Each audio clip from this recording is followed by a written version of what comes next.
Most men today are soft.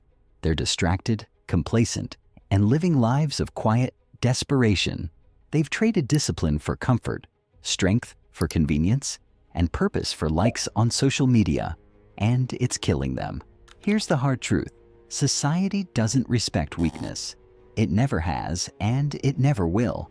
But here's the good news. Weakness isn't permanent. It's a choice. And if you're tired of being the guy who gets walked over, ignored, or left behind, it's time to make a different choice. This isn't about blame.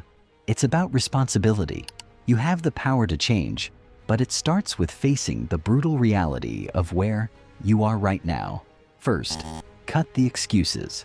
Weakness thrives on justification. I'm too busy. I'll start tomorrow.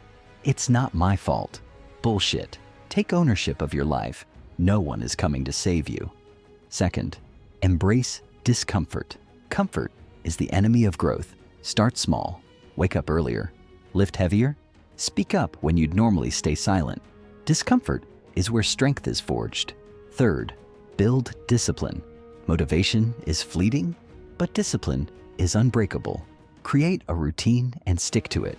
No negotiation, no shortcuts. Discipline is the bridge between where you are and where you want to be. Finally, surround yourself with men who challenge you. Weakness is contagious, but so is strength. Find men who push you to be better, who call you out when you're slipping, and who inspire you to rise.